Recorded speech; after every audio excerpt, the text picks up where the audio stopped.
Hello and welcome to the Point and Laugh podcast with your hosts, Skyler and Kaylynne. Wow. Woo! You do that.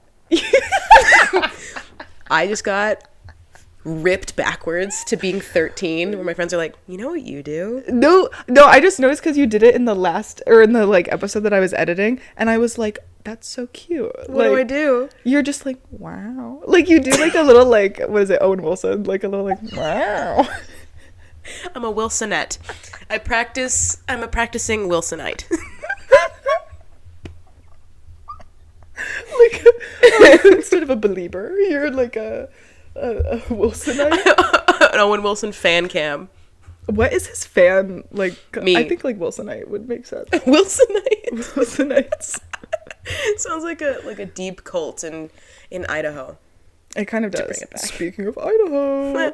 Ha ha ha ha. We were talking about Idaho earlier, so. Watch our bonus episode. Yeah, a 10-minute long bonus episode. Because we were like, what if we just do chit-chat before we get to the main topic? And then we chit-chatted for 15 minutes about... It was 11 minutes. Okay. It's different. 11 minutes is different. You know what, 15. Kaylynne? You know what? Anyway, we were talking about Erewhon.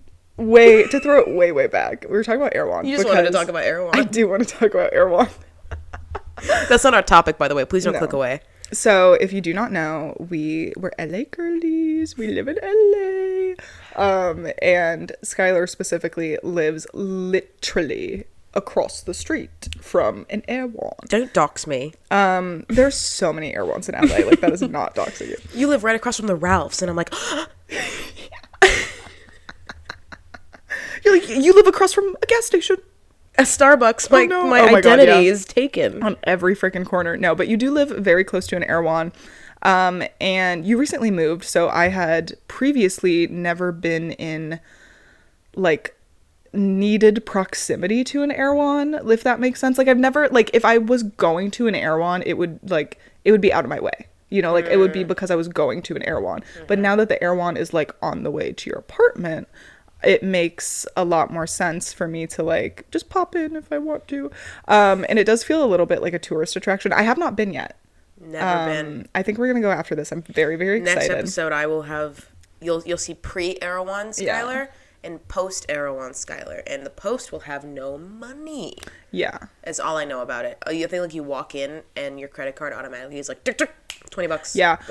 It's like the those stupid Amazon storefronts where you literally just put shit in your cart and leave, and they take it out of your account. Oh wait, you said you had a boyfriend. Are you guys gonna get married? Oh my god, I'm so glad you asked, because today's topic what a good segue. I tried really hard. We're talking about mawwiage. We're talking about marriage today. It's just going to be a little bit of a gabby episode, not no articles to be discussed. If you wanted to learn something, you should have watched the other two episodes. 3. Just our thoughts and opinions. Yes, I do have a boyf. And we actually, so we kind of we discussed many, not inappropriate things, but things you probably shouldn't discuss on the first date. We talked about our opinion on abortion. We talked about marriage. I did tell him that my mom is schizophrenic and the trauma that came along with that. And he talked about his trauma. In hindsight, I know that that's kind of a red flag in most cases. But I mean, it worked out. I did that once. He blocked me. I thought I was going to have my Zooey Deschanel quirky girl moment where I'm what are you not supposed to talk about on the first date? Let's exclusively talk about those. Unmatched, blocked the second that I went onto my train. And I went, honestly, his loss.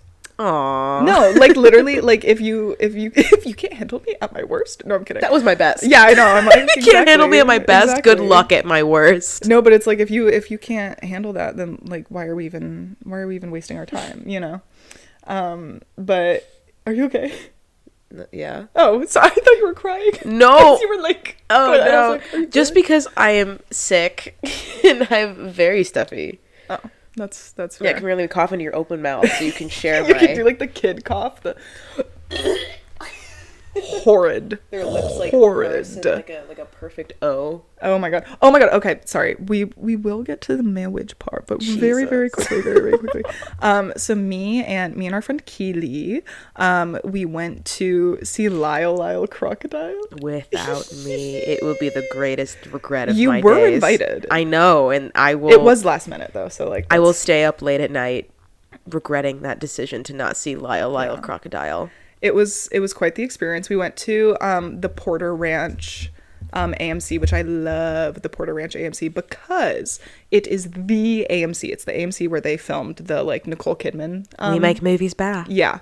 So it's like very beautiful, very nice. It's in like this like strip mall. It's in a very nice area.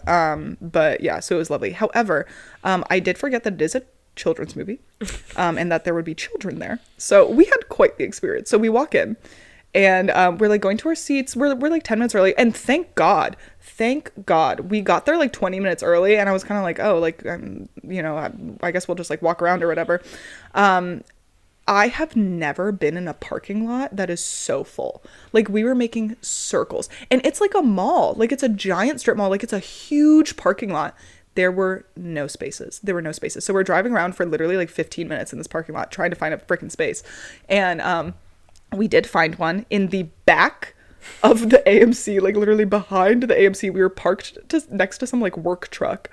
And it was the only spot. Like it was still the only spot that we saw and we snagged it. It was ridiculous. Like people were making circles. It was crazy. So thank God we got there early. Then, you know, we go, we're walking into the theater. Cinema. Yeah, we're walking. We're walking into the theater, and we're about to sit down, and the seats that we're like assigned are like they're the like recliners, and the little kickstand is like up, and we're like, oh, that's kind of weird. But we're going to sit down, and then the guy with his like little daughter, and he's like, oh, I'm so sorry, like my daughter spilled her orange juice all over these seats, like you should probably sit somewhere else. And we were kind of like, okay. But I knew because we bought the tickets like the day of, I knew that the seats next to us were already taken. So I'm like, okay, I don't want to like sit here and like take someone's seat. So we were just kind of like sitting there and like no one had come, but I'm like, you know what? I'm just going to like ask someone. I'm going to go up because I used to work at a movie theater and I'm like, I know the ins and outs. I know like I'm an insider. Yeah. A business insider. So I really don't mind like going up to workers and being like, hey, you know, like, can you just help me out with this? Because I was there. Like I was there once. I was in the trenches. Yes. And so I go and like talk to someone. I'm like, hey, is there a way that you can just like show us what seats are available? I like explain the whole situation. If you can just show us what seats are available so that we can make sure we're sitting in seats that like aren't taken. Or tainted by juice. Literally. And she looked at me and she's like, do you want us to just send someone to like clean it up? And I was like, yes. And so this man had his little gremlin daughter had spilled orange juice all over these seats, and I guess I assumed that he had told someone, and that was the first that anyone had heard of it. God damn it. And I'm like, so you spilled sticky ass orange juice all over these like seats that people are trying to sit in, and you didn't even tell anyone? It was just ridiculous. So someone did come and they cleaned it up, and whatever. So that is not the end. That is not the end. So I forgot it was a children's movie. So there were children like hacking throughout the film, which I was just like, oh, good times. However, there was also a group of ladies sitting right next to us who I think forgot it was a children's movie because something kind of cringy happened. I think it was like Shawn Mendes as Lyle the Crocodile. And that was the cringy part. Majority of the movie is every time Lyle opens his croc mouth. Oh my god, okay, so I did not know this going into it. Shawn Mendes does not have a single line. Like, he does not speak a single line. Like, the whole thing is that this crocodile can like sing flawlessly but can't speak English. That, unironically, is the funniest idea. It was hilarious. I was like, I feel like you got him, and then we're like, oh my god, he cannot act. So then Mother, like, when can I leave to be on my own? I've got the whole world to see. So they just cut all his lines. I don't know if that's what happened. It's based on a children's book. I feel it book. In my heart. I don't think I ever actually like read the children's book. I feel like I did. But yeah, so Shawn Mendes did not utter a single line that is not like song. But yeah, the little crocodile is like singing and dancing, and one of the girls was like, "The fuck?" So loud, And I'm like, there are children. Like, please. This is not going to be high cinema. Oh, no. It's not high art. No, yeah, but they were just, like, cackling. And I don't know, just, like, obnoxious. Like, I understand when things happen and you're just like, oh, my God, that's so funny. But, like, people just be obnoxious. People be obnoxious in the theater, and it's a travesty. No one knows how to act in the theater anymore. No one does. Okay, anyway, so that was my Lyle Crocodile story. Probably not that interesting, but I did feel the need to share. Anyway. You want to hear the funniest thing to round that out? Yes. Lyle, it doesn't say that he doesn't speak in the books. Uh-huh. It's based on a series of children's books. It's just basically like Clifford the Big Red Dog, basically, and the fact that these two people have a crocodile and that they befriend him, but it doesn't say that he can't speak. So I think your theory might genuinely be correct, is that they tried to get him in the recording booth for lines, and he went, hey guys, and they're like, and you're done. And you're done. Yeah. Sing your songs, leave. Oh, that does not surprise me. But it is kind of funny because there's like a moment in the movie where Lyle is like trying to explain something to like the mom, and you can tell he's like at a loss for words, so then he just starts singing. So he starts singing, and I'm like, I understand. I do understand it's a children's movie. Like, it doesn't have to make logical sense. Like, we're already surpassing logic by, like, a singing crocodile. He's got a scarf. He's got a scarf. He's not like other crocodiles. He has drip. I did think that the little boy in it was Patton Oswalt's son, because they look very similar, but he's not. But he does have a brother who is like also an actor, because both me and Keely were like, that kid looks so familiar, but he like hasn't really been in that much stuff. But no, it was got one good. of them kid faces. Yeah. It was like, let me look him up. Like, you have to see this kid and tell me he does not look like Patton Oswalt's son. Whoa. Look at him, right? I think, you know what? Like, that's Patton Oswalt. He might just have a little white boy face. And so does Patton Oswalt. But I feel like he has a distinct, like, did that not come from his ball sack? Like, are we... All children emerge fully formed from the man's ball sack, as my Kansas abstinence-based sex education class will tell you. Children emerge from the penis. Yeah. Pee is stored in the balls. It's the stupidest meme that I will never get over. Pee is stored in the balls. Have you seen the one where it's like Yoda in a courtroom and he's like, the pee is stored in the balls? Balls stored is the pee. You know, a new Star Wars TV show came out and they're just like, another character, and like it's the same species as Yoda, and it's voiced by like, oh my god, Bryce Cameron Dallas. I really thought you were gonna say Bryce Hall. I was like, no. And she speaks normally.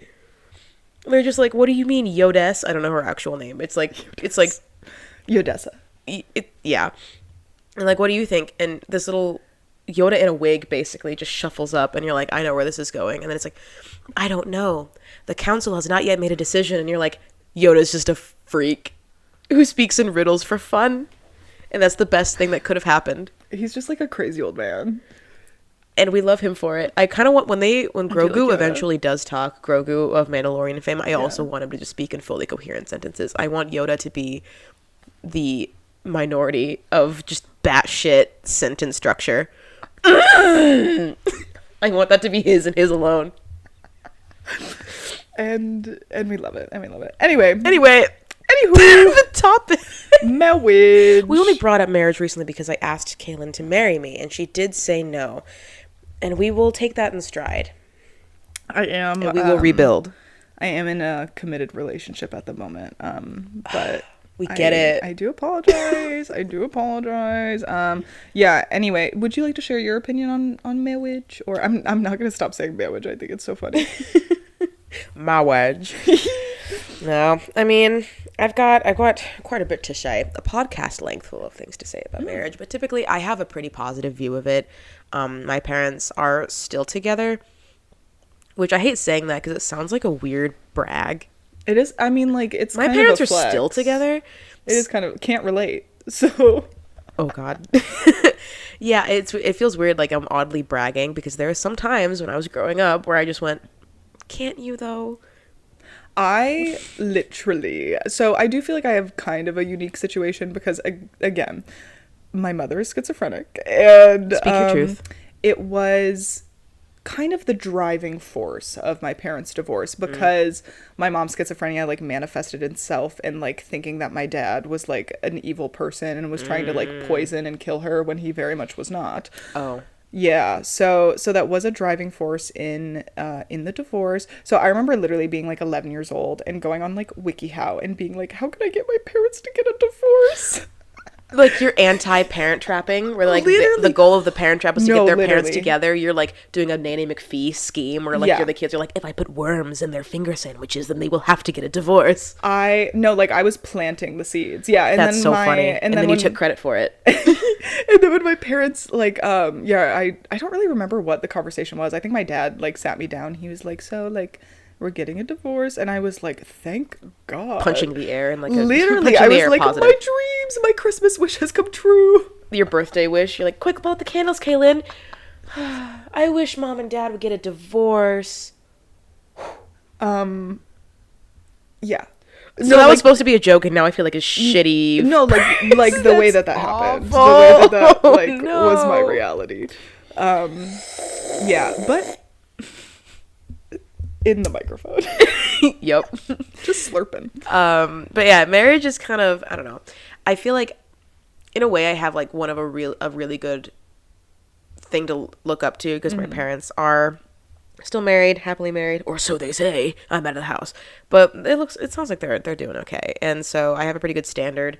And a lot of my parents' friends are like, you guys have the perfect marriage. I want my relationship to be just like yours. And I'm in the backseat of the car going, but I feel like I have a pretty good standards for how I should be treated. But marriage is complicated, and like it's one of those milestones that people just kind of assume that you as a person are incomplete without.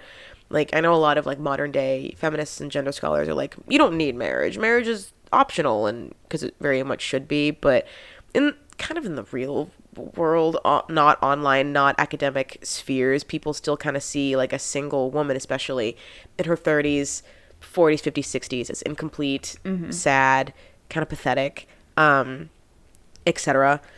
And yeah, and also like, if you are in a committed relationship for 10 or plus years and you're still not married, blame is starting to put onto your partner. Where it's like, you guys have been married for 10 years, what's wrong with him? Literally, they're like, he's never going to. Like, you should leave, like, blah, blah, blah.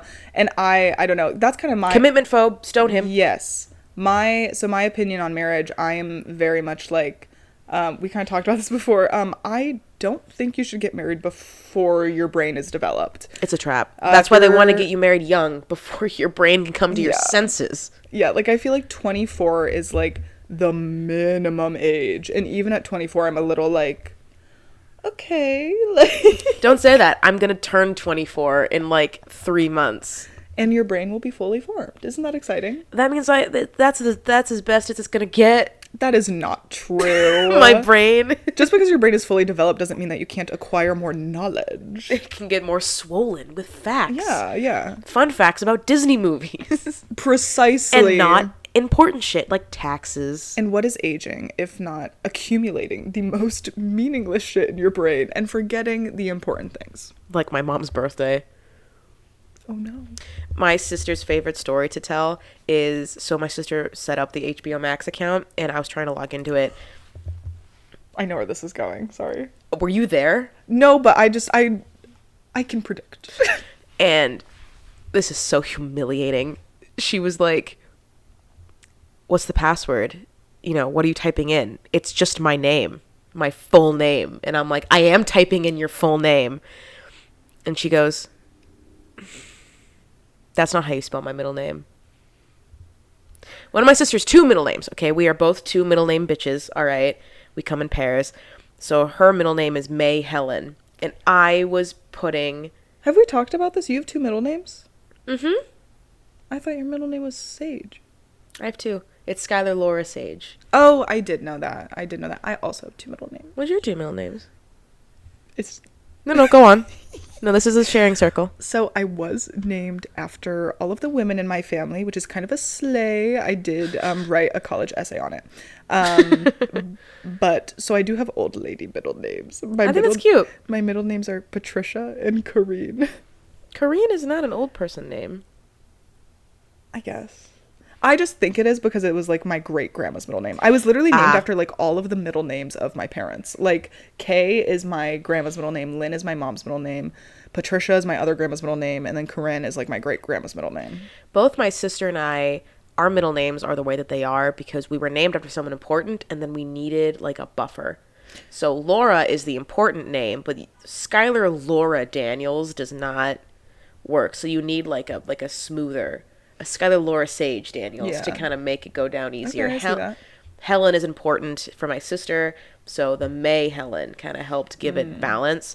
And she's like, so that's straight up, you're putting 2 L's in Helen. And up until now, I realized that I'd never spelt out my sister's middle name before.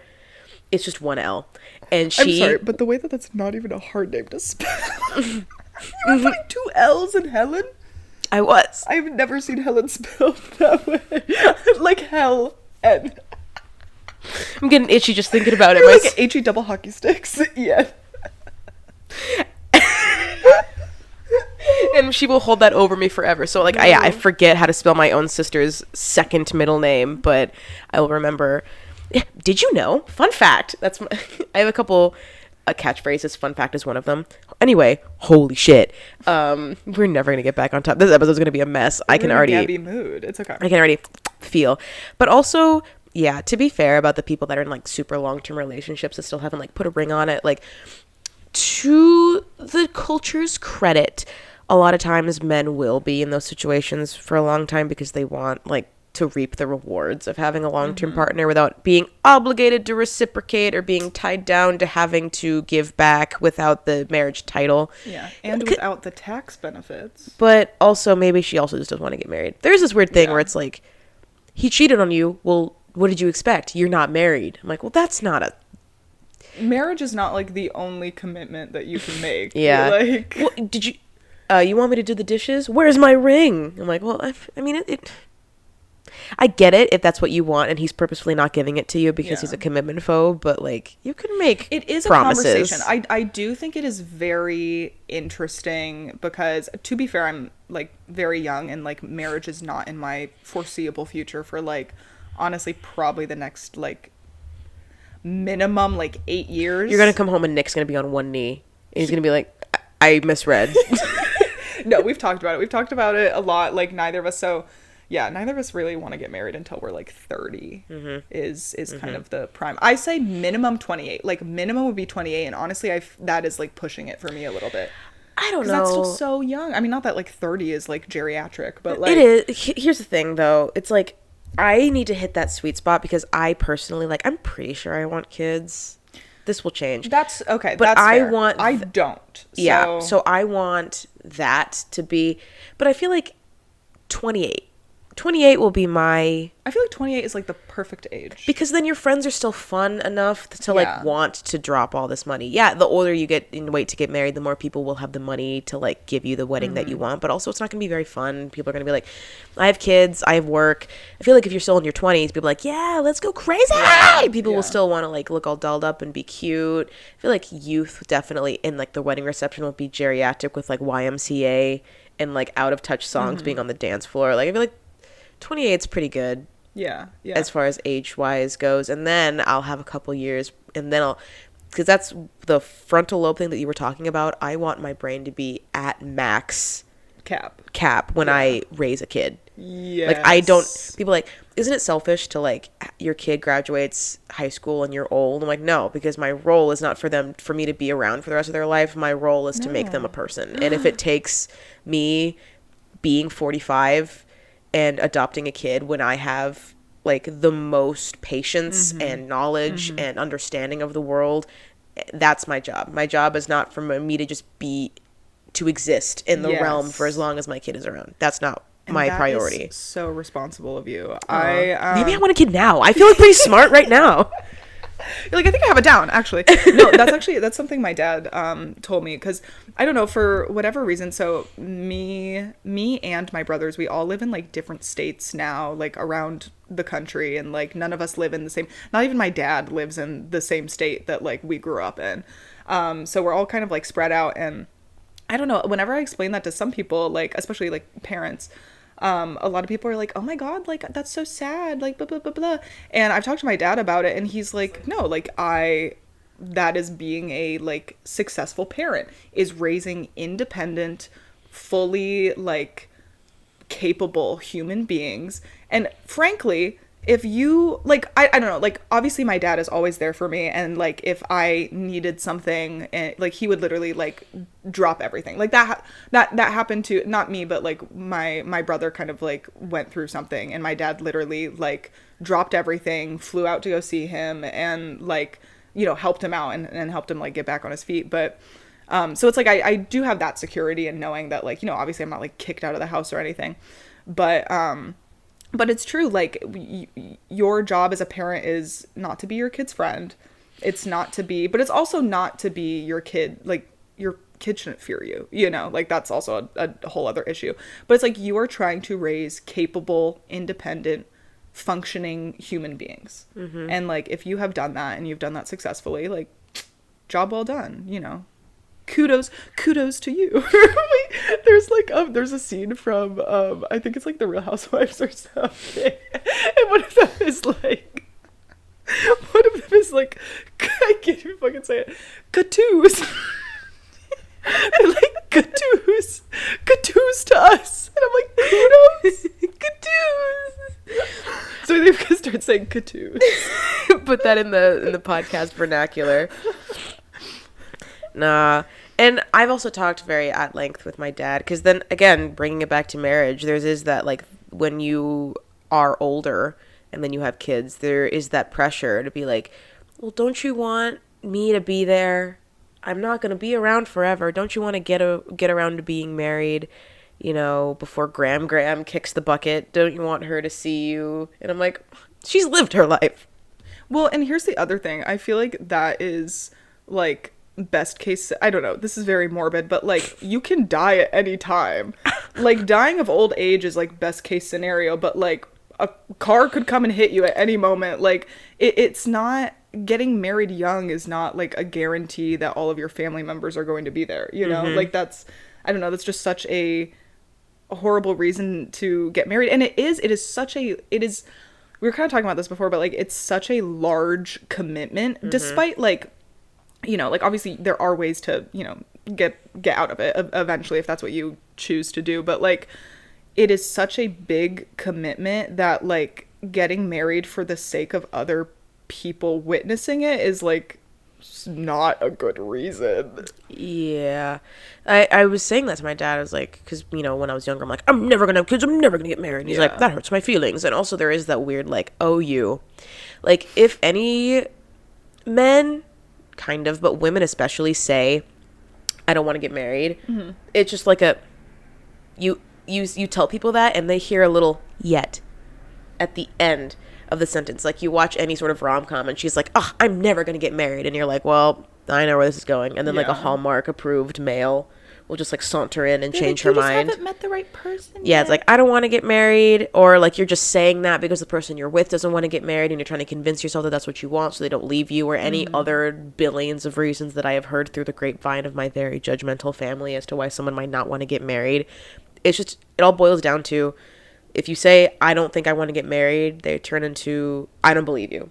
Time will tell. Yeah. You just don't know what you want yet. Silly goose. Or they'll laugh, they'll chuckle, they'll be like, youth. Yeah. I have had many a conversations, because I was I'm not as like anti-marriage as I think I was at like one point. Mm-hmm. But I still am I was about to say I'm anti-kids. I'm not anti-kids. I think there should be less of them. But I just by force. I just personally know that's not the path for me. And that's fine. But I have also made that very clear to my dad that I'm like, if you want grandkids, like, talk to one of the other ones. You have other kids, don't you? I'm like, it will not be from me. So. But how funny will this be if in 10 years we look back and we have kids, and Yeah. you go, huh? So that is the other thing. So my brain is not fully developed. I am Wouldn't you know it? 22. Yeah, my brain is not fully developed yet. And I also understand, and this is the other thing, we can kind of tie this back into the whole marriage aspect. I understand that the things that I want right now may be completely different from my priorities and what I want in 10 years.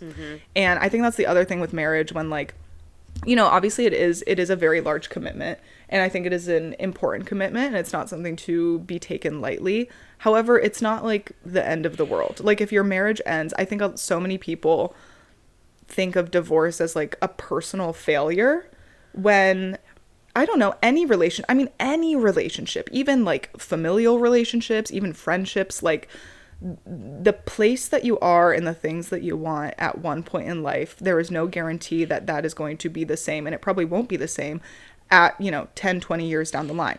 And the likelihood that you are going to grow in the same way as your partner, and that you are going to want the same things as your partner 10, 20 years down the line, frankly, is kind of slim. And I think it is wonderful that we live in a society. I think it's wonderful that we live in a society where Take a drink, take a shot. where you do have the option to get out of that if needed. And I think it is much more socially acceptable to be divorced now than it was, even like 10, 20 years ago. And frankly, I think that's a wonderful thing, because I think everyone should have the opportunity to be happy at all points in their life. And if something is not serving you in the same way that it was serving you however long ago, then, I think you should be given the opportunity to have like takesies backsies, Yeah. Like, I know I said personally, I do feel like I want to get married, but it is really hard for me to decide if that is really something that I want, or if it's just like a combination of, first of all, it's because I'm single, I can fantasize about marriage all I want, because it's like a pipe dream at this point. And also I'm like a baby. I'm just a little baby. You are a little baby. And I have been expecting this for 2 decades straight, and I'll probably feel, I've been planning my wedding since I was a little girl. Yeah. And, if I don't end up getting married, I'm going to feel like I missed out on something, that I am not living up to my full potential somehow. But also, like, my family's really weird in general. But it's just like, you at least want to give it the old college try. You can take these backsies, whatever you want. My family on my mom's side, they're Catholic, or Protestant, mostly Catholic though. My cousin is on a second marriage in 4 years, and people talk less shit about him than like a family friend who's in her 60s that's unwed. And they'll be like, let's all pray for her so she doesn't kill herself tomorrow out of sheer sadness. Like, oh my God. My great uncle is like on his 4th wife right now, but they're just like, well, at least he's still out there giving it a go. Who are you if you're not yet trying? Ooh, so here's the thing. I do think being in romantic relationships is like, and being in love is like such a beautiful part of being human. And I think I think we are very lucky that we have the capacity for that, and that we are able to experience that. However, with that being said, it is not the end all be all. And a relationship is not and should not fully fulfill you. I think in order to have a fully fulfilling life, there are multiple areas of your life that like you should be getting like I guess like emotional what am I looking for? Fulfillment? I guess, yeah, I didn't want to repeat fulfillment, but like, yeah, let's just say fulfillment. There are like different areas. Like I think, unfortunately, because we live in a capitalist society, I think you should have a job that fulfills you to a certain extent. Like, it doesn't have to be, again, you don't have to like love your job and live for your job. I don't think you should, but I do think it's important to have a job that like doesn't make you miserable, but it's also important to have a fulfilling social life. Like, you need friends outside of a relationship. And if your only friend is your partner, frankly, that's kind of sad. Seek help. Like, and I think that's obviously easier said than done. I've been in situations where like my partner is my only friend because I haven't been in scenarios like the pandemic where I was in a new state. I literally knew no one in that state except for my parents that I was living with, and I was in a long distance relationship.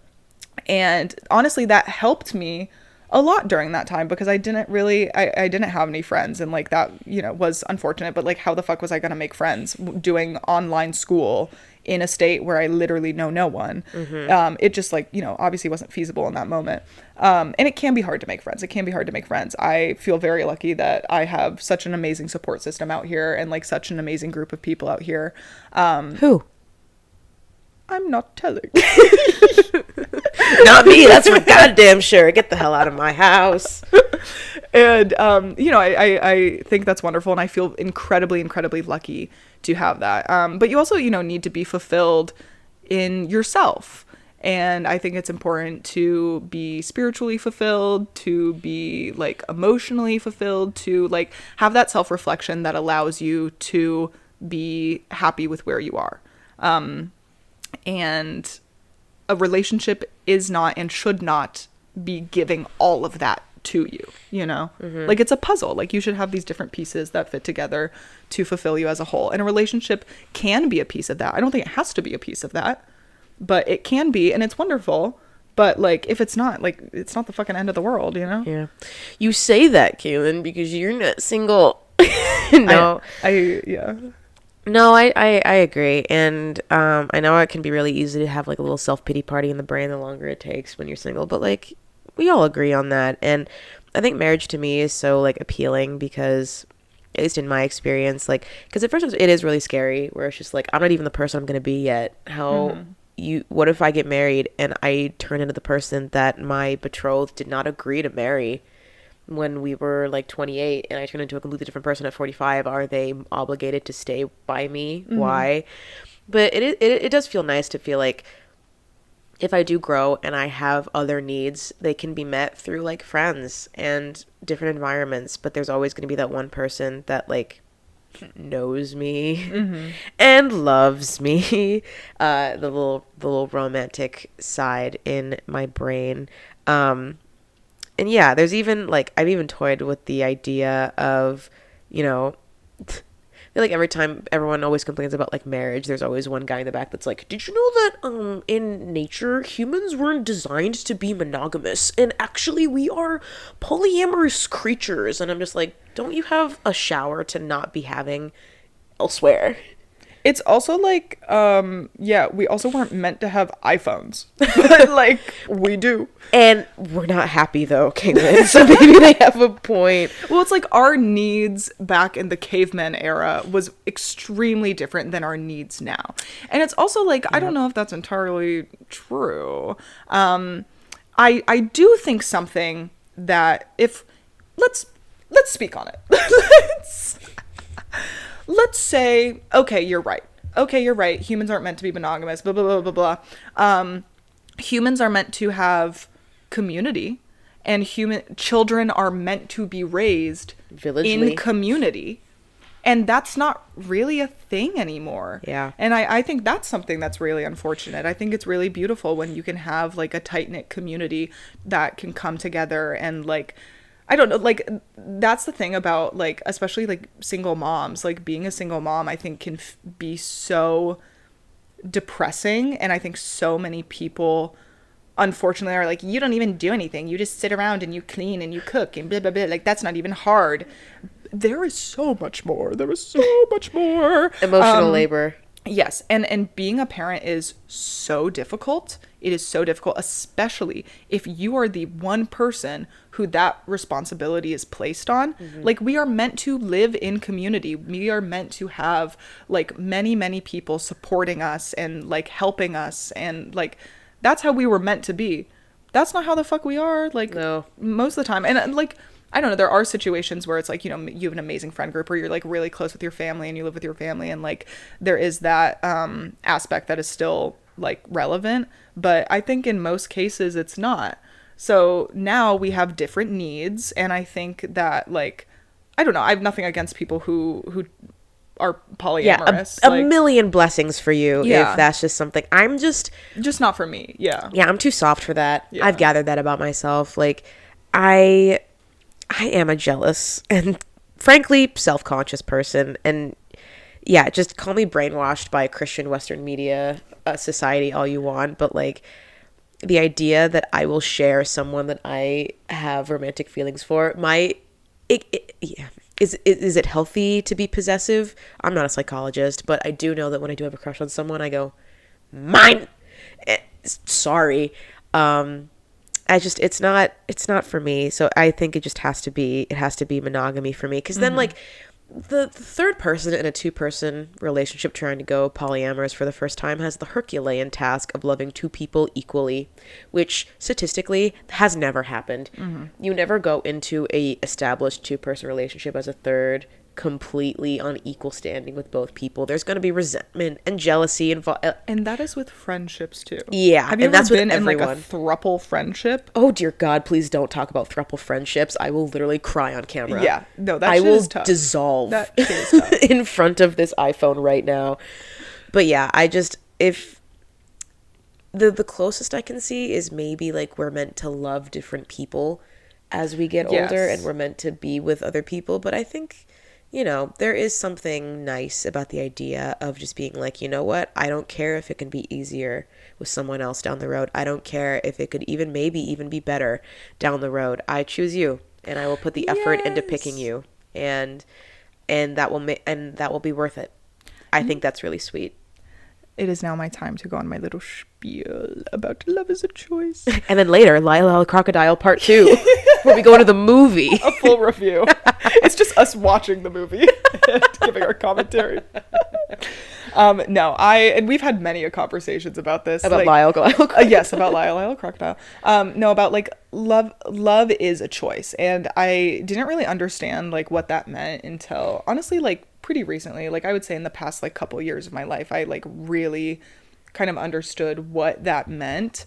And I think a problem, especially in our generation, having grown up like on the internet and having like constant access to so many people at all times, and kind of broadening our horizons of like who is out there.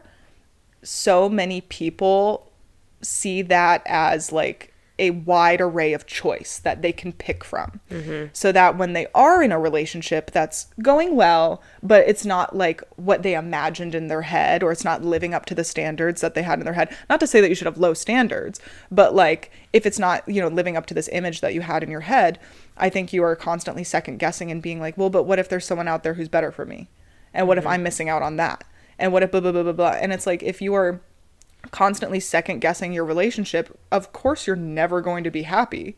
Why would you ever be happy in a relationship if you are constantly like honestly like insecure about it, and you're constantly looking for what's next, what's better, and you're constantly like looking for the flaws in your partner that would be better in someone else. And it's like at the end of the day, like people are people are not you. And people are going to do things differently than maybe you would have done it or you would have imagined it. And if you are in a healthy and loving relationship, you choose that person. You choose that person every single day. And like, frankly, there might be other people who like you could have just as good of a relationship with. But like, why would you want to if you're in one that is fulfilling you? And I don't know, that's another thing is like, I don't know, I don't really believe in the idea of soulmates. Like I don't know, do you have opinions? Listen, as someone who's grown up with fan fiction. Oh no. No, listen, realistically, part of me is like, yeah, there are lots of people. There's about to be 8 billion people. Like any day now, there's going to be 8 billion people on planet now. It could be you. And then the AIs will join us, and then there will be even more. So. And then suddenly less. And then the war. And then suddenly 0. No, but I mean, like realistically, like there's so many people out there that, I mean, You're right. What about the idea of like multiple soulmates? I could buy into that. I can buy into the idea of like multiple soulmates. Yeah. Because I truly, truly believe that. Because I think that friends can be soulmates. Mm-hmm. I think that, you know, but the idea that there is one person out there for you and that you are meant to find that person and that like the world will synchronize in such a way where you are bound to find each other and bump into each other and blah, blah, blah. That's just simply not true. I think that might be how it feels, though. Or maybe that might be something that's very comforting for people who did say, like, I choose this person. And it's like, because they are my person and soul-wise, we have matched. I don't know. As much, it's kind of like the magic of it all. Where, you know, deep down I'm like, yeah, magic's not real. But also, what if? But then why did they pick my card? But then why is the magic castle? Okay, but then why did Santa give me my present that I wanted this year? Yeah. Okay. So on paper I'm like, no, soulmates, this is a stupid human. And then I start like crying. Yeah. I'm like, I want it to be true though. I'm a little hopeless romantic. I'm a soft-hearted big baby bitch, and big baby back rib, but I'm a big baby bitch. The McRib is back for a limited time. And then it'll be back again next year. We love consistently committing. Committing? You heard me. Yes.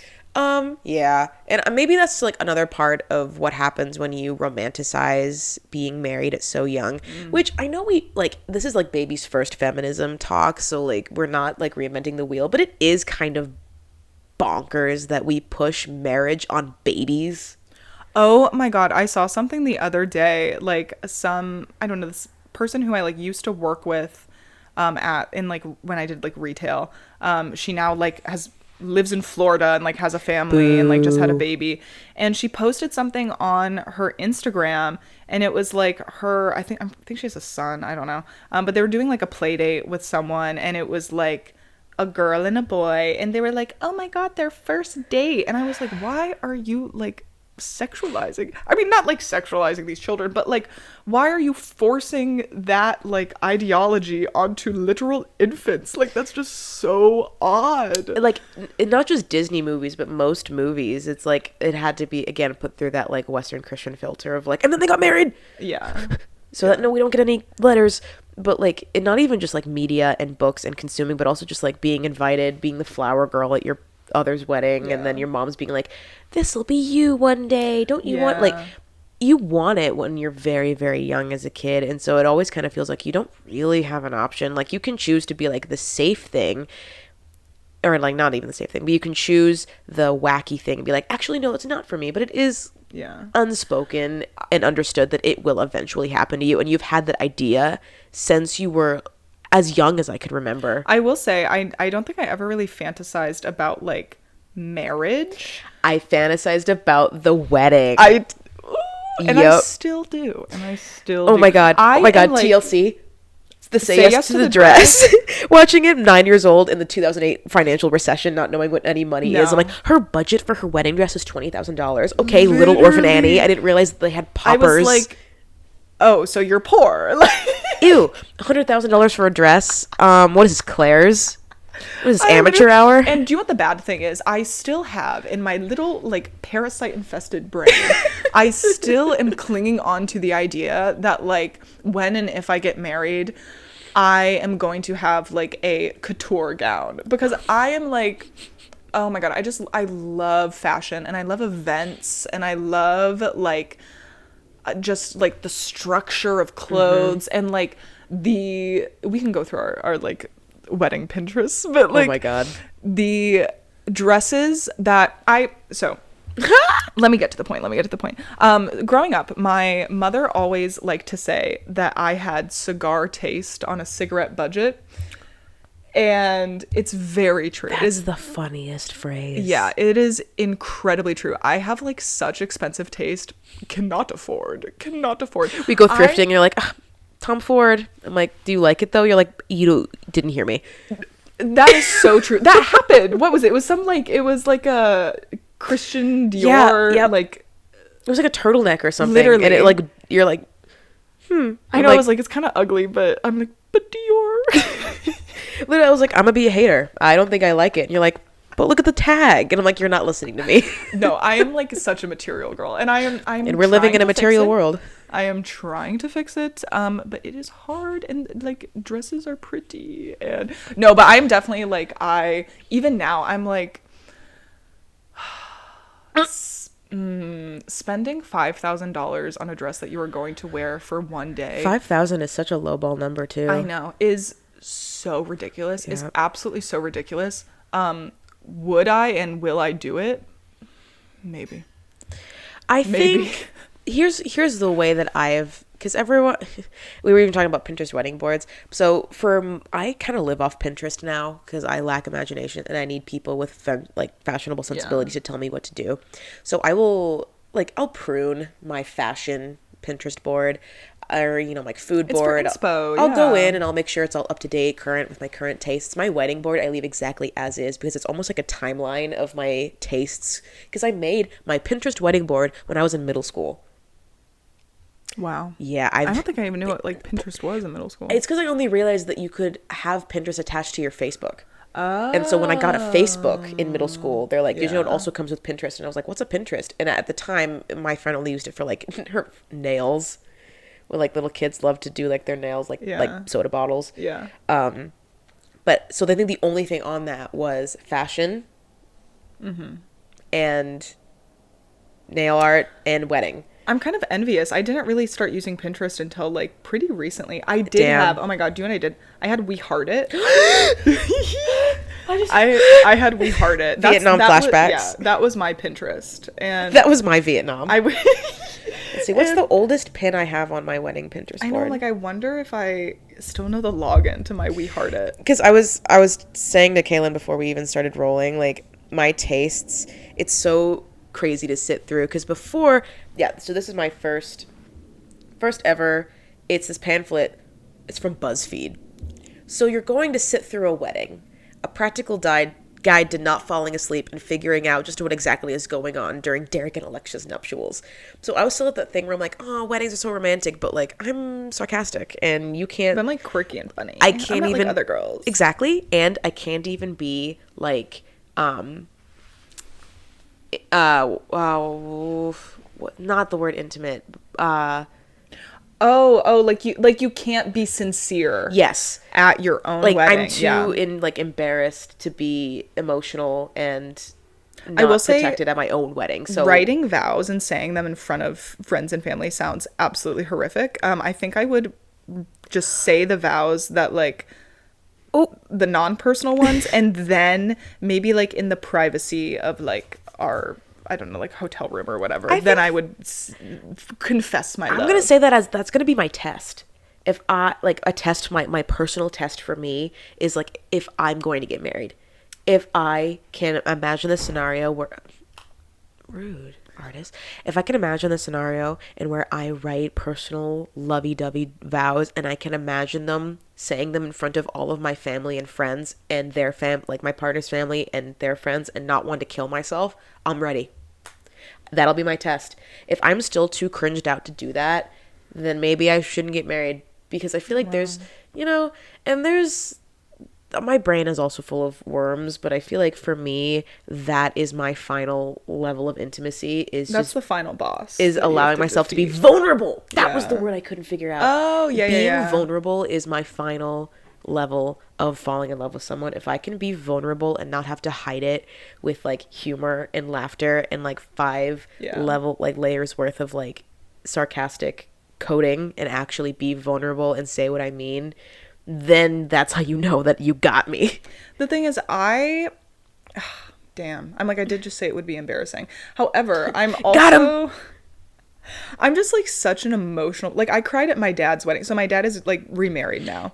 And I cried at their wedding, and I don't even know like what it was. I was just like, this is so beautiful, and they're confessing their love, and it's so pretty. And like, I am a crier. I cry when I'm angry. I cry when I'm happy. I cry when I'm upset. Like, I am a crier. So I do think, I don't even know if I could get through my vows, because I would just be sobbing. Every time we go to a wedding and the father-daughter dance, my dad and I start crying We're not even dancing. So I just know that if the day comes that I do wed and it's time for us to do the father-daughter dance, we might as well just cut it, because I'm just going to be a blubbering, bawling mess. Yeah. You know what else is weird? I recently went on a crusade to see if I could find like a father-daughter song. So many of them are country and weird. They're like, I loved her first. She was my first love and I was her first man. So don't come between that. And I'm That's like a whole other episode we can talk about. Like, country songs are really weird and like incestuous with the daddy-daughter dances. First of all, calling it daddy-daughter, I only say that because it's like, it rolls off the tongue. that's like what it's called though. I like father-daughter. It's less Father-daughter, daddy-daughter. yeah, Daddy yeah. little girl. That makes sense. Did you ever do those like when you were a kid? I did. It was A- really a sweet. young It was for girl. Christmas. But yeah, I have to find the songs. But anyway, I'm in the same boat. I'm very sentimental. Yeah. I'm a very sensitive, soft person. So I will also, I'm going to need my maid of honor to be the one fixing my makeup. Like my maid of honor will probably also have to be my makeup artist, because I'm going to be like, mascara. Like, I'll be crying the whole day. I just need cement on my face, I think, and Plaster. I think I just need a mask that I can put on. Another thing, and I know I said this already, I say this all the time because it's like my father's advice that makes me laugh the most. He says, you need to say your vows for weddings. He's like, because I was thinking about doing like the small intimate wedding, you know, about like you sing at the courtroom and then we have a big reception. And then my dad is like, no, you have to say your vows. I wrote it down to make sure I didn't ruin it. You need to say your vows in front of a large group of people, because it makes it harder to take back later. Where it's like, oh, you want a divorce, you know, for a small intimate ceremony. It'll be easier if you're like, well, I only really promised that I'd be your husband in front of you, the priest, and our moms, right? But then you can be like, you told me you'd marry me in front of all of your family, your friends, your middle school soccer coach, the state of Nebraska. You want to divorce me? Never show your face in Nebraska again. There will be like billboards with your face, like, do not let this person in. My family has almost single-handedly populated the entire state of Nebraska. We will find you. You can't take that back. It's more set in stone. And that's the beauty of social media, is that you can have your small intimate wedding and then you just post it everywhere. So it's like they were all there. Yeah. You just post an entire live stream of your wedding, like on YouTube.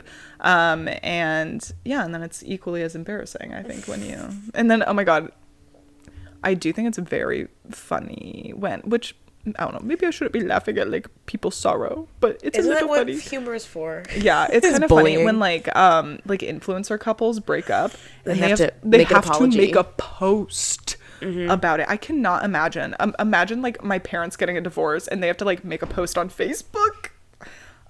Sorry, no. guys, we hate to disappoint our fans like this. We will have dissolved our couple's merch. Like they're like, we're having a 50% off sale. They're like, I have to go get my bachelor apartment, so like if you could help us out a little bit, that would be cool. GoFundMe, link below. Yeah, I couldn't. I simply could not. Any like final thoughts? Yeah, for me, it's really easy because right now it's very hypothetical. It's really hypothetical for me, again, because like I'm not in a committed relationship right now and I'm 23. So this all seems like child's play. I'm sure like anyone older is going to be like, this is the most pathetic. Be like, is marriage for me? And I'm like wearing those like little thimble hats that kids in cartoons do where they like, it spins around. And I have like a big lollipop. Or I'm like, I don't know if I'm ever going to get married. And you're like, sure. I think it is what I want. But it is, I don't know. I feel like if we're doing the typical like, do this with your life map, it has like marriage, kids, big house, good job, white picket fence. Yeah. And I'm like, I feel like I should at least do one of those things. Yeah. Like, not to say like you shouldn't give a damn what everyone thinks about you, but like I'm gonna feel bad about myself if I don't at least do one of those things. And I feel like marriage, what's more obtainable, a lifelong commitment or owning a home? Marriage. In this economy, point, yeah, literally at this point. So I feel like it seems like a pretty attainable, achievable goal for me. And also, maybe I just want someone to love me forever. Okay, maybe I just want love. I just want to be loved. Maybe the end. This is a cry for help. I feel like every time I say something in these podcasts where I'm like, ooh, really putting myself out there, I'm like, I'm pathetic. I will say the last thing that I will say about marriage is I for whatever reason, and I truly cannot wrap my brain around this logic, but I've heard a lot of people. I'm an avid reality TV watcher. If you are not aware, I've recently been on a catfish kick, which in the new season, there's a new host. Her name is Cami. I'm obsessed. Like, she brings such a new level to the show that, like, I didn't even know I needed. Anyway, if you like catfish, watch Brought to you by season. MTV. But I'm an avid reality TV show watcher, and specifically 90 Day Fiancé or Married at First Sight, or I have been recently watching Love is Blind, which honestly, everyone's talking about Love is Blind. 90 Day Fiancé is better, in my opinion. But there are so many circumstances where people will literally say, like, well, things are just hectic right now, but like after we get married, it'll be better. Are you dumb? Literally, if you were struggling in your relationship, oh my God, why would getting married fix it? Why would tying your finances, tying your debt, tying your life, tying your taxes, tying your, like, everything, your name, why would that change it? If your relationship is not good and healthy prior to being married, it's, if anything, marriage is going to make it worse because there's so many other elements. And I will also say I'm a very logical person, and I think sometimes that's my downfall. I cannot help that I'm a Virgo, okay? I can help that I'm a virgin, is what I always say think you're going to say. No, I'm a Virgo. I'm a Virgo at heart. Like, I'm not a the records I'm show. not a virgin. You losers. And I will say, this maybe is not the most romantic view on marriage, but I really don't see marriage that differently from just being in a committed relationship, other than the fact that you are also committing your, like, finances to each other. It would be beneficial to not having to keep Venmo each other back and forth. It would be nice. Well, and it is kind of strange. I don't know that much about taxes, but, like, it is weird. I'm pretty. I don't know anything about taxes. I don't need to. I have TurboTax for that reason. But your taxes and stuff is, like, affected by your marital status. We all know this. But, like, you pay less taxes when you're married. Yeah. A lot of stupid, and also, like, the very shotgun weddings where one of them is going to the military and they need the military benefits to get married. It's not just societally. Structurally, people want you to get married so bad, so don't feel bad that it's pressure to, like, there is financial incentive, there's military incentive, there's social clout incentive to get married. There are good logical reasons to get married, and I think a lot of people kind of, like, maybe, especially when you're younger, you don't really consider those things. And I think when I consider marriage, I, like, not me being like, I'm not like other girls, I'm not like other people my age, my generation is toiled. But when I think about, like, marriage and, like, whether I would want to be married in the future, I do think about those reasons. And honestly, I kind of think those reasons would push me to, because here's the thing. You said final thoughts. And another thing.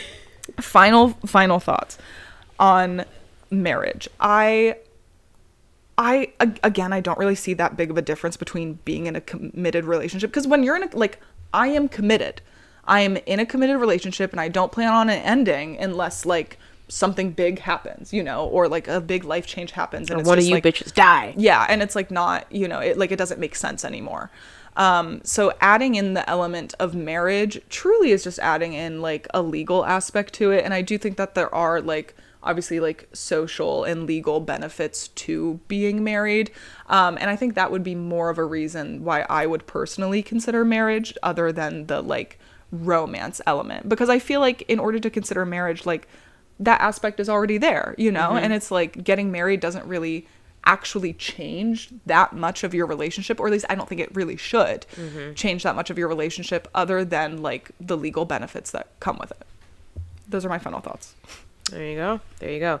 Those people that are like, what we said earlier, like, marriage is hard, and they're saying that a year in. I'm like, maybe you shouldn't have gotten married in the first place. If a year in you're already struggling, you've made a sincere mistake. I have heard people say that, like, the first year of marriage is the hardest, because you're like, I don't know, but I feel like those are people who are like no sex before marriage, exactly, no living together before marriage. They got married so they could have sex. Yeah. And now they're like, oh wait, I don't think I like you. Yeah. As a person. And any relationship is work. Any committed relationship is work. Like, you, again, going back to the like love is a choice thing, I think that has to come from both people. And if both people are not actively making that choice and actively putting in effort, like, relationships take effort. You have to constantly be like reassuring that person. You have to constantly be like making sure that your partner feels loved and secure and like and wants that commitment. And it's a two-way street. Like, you both have to equally want it, I think. I'm just imagining you going to like the gay pride merch where it's just like love is not a choice, and you just like setting it on fire because you're like, not in this instance. I think who you are attracted to is not a choice. Don't I know it? But love, the act of love is I have a choice. the worst taste in attraction, but I make a choice to be unhappy. And that is my choice, and I will live with it. My choice right now is to be miserable, and that's my God-given right. To close out, I fully expect when we turn off this pod that someone's going to say, marry me, in a poster board outside. And that's your task. Okay, repeat it so that I can get the joke. Because what if it wasn't funny, Kaylynne? What if it was never funny? Well, I was thinking of the J-Lo and Owen Wilson movie Marry Me, and I was like, what does that have to do with this? But then I understood that you were actually referencing was it Love Actually? Yeah. I was just saying I wish for our viewers to ask me out promposal style with a big marry me poster. How would you want to, just to close things out real quick, again, what is your like dream proposal? Ooh. Like, how do you want to be proposed to? Because honestly, I do think that's a big thing. And if I am being proposed to in a lame way, like, I'm saying no. Yeah, like, no. Ooh, okay. You go first and I'll round it out. Okay, so I don't want a flash mob, but I will kill them. No, but I also want it to like be an event, you know? Like, I think it... Was that my imagination? I thought I heard someone yelling. I do want it to be an event. I want it to be a moment. I want a photographer. I want it to be incredibly romantic. I want thought put into it. And I don't think that's asking that much. But like, I will also say I do have very high standards. And I am definitely one of those people who cries on my birthday every year because things don't live up to the standards that I had in my head. And strangely enough, I only build those standards up for events and not people. But yeah, I definitely want it to be like a thing. I want it to be romantic. I want to make sure that I look cute, obviously. I was gonna say like a hike, but then I'm like, okay, but if I'm like sweating, yeah, like not so sure about that. But I also want it to be like intimate. Like, I don't want it to be at a restaurant. I don't want it to be at like a concert. I don't want like a freaking like jumbotron proposal. That would literally be my nightmare. But I think like something like maybe we're traveling and like we're at like a romantic like sightseeing thing, like, and it's just the two of us, and then like they do it, and then a photographer comes out, and then like maybe my friends and family come out, and like I think that would be cute. I just wrote fan fiction for my own self. Are you ready? Yeah. Set the scene. Okay. So I always hated it with like, I want to be hinted at that I'm gonna get proposed to so then I can look cute. Yeah.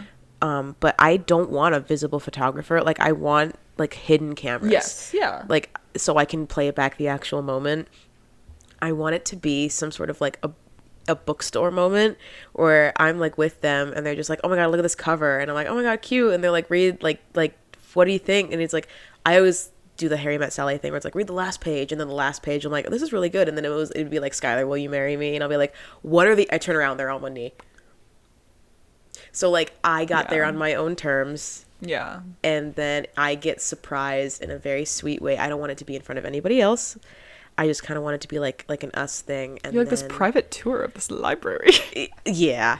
Or even maybe like the planetarium or something where they're just like, look over there. And I'm just like, what? Aww, yeah, something very small, because I don't want my friends and family to be there when I get engaged, because I feel like I'm already going to be such an emotional wreck that I don't need my friends to immediately just be like, yeah. Like, I maybe want them to, I want to invite them all out to dinner or something and then announce it. Be like, guys, quick, Cheesecake Factory tonight. I have something to show you. Guys, we're going to Erewhon. Everyone meet at Erewhon. Erewhon, please sponsor. That would be my dream proposal, and I Yeah. really hope that someone references this exact podcast in however long it takes for someone to think they want to marry me. Yeah, you have to go back. I'm eligible. Who wants to marry me? And I think with that, With that desperate plea, I think we can end. I think we can call it, and I think we can head over to Erewhon and get some sea moss for $30. Is that all they sell? You keep referencing sea moss. It's like one of the few things that I know that they sell. Okay. I think they have like milk and stuff too, but Sea moss milk. yeah, it's like with like CBD, or it's like raw, like Raw. it's just a bag of almonds, and they're like, no, it's raw almond milk. You just have to blend it up yourself, and that'll be $45. And I love to see it. Yeah. Anyway. Yeah. So I think we're calling it a day. Thank you so much for listening. Listening. For listening. And This has been the Point and Laugh podcast. This has been the Point and Laugh podcast, and I do hope that you were pointing and laughing throughout the entire At me, time. usually. Yeah, as is the requirement for this pod. So If you didn't, die. That's if you what I didn't, then wanted. you're not a real fan. Fake. Yeah. Unsubscribe. And you can go, and I hope you never find love and get married. Oh, join me. Okay, this has been awkward enough. Okay. This is good. And yeah, thanks for listening. We'll catch you next time about some random topic that we decide on. Bye.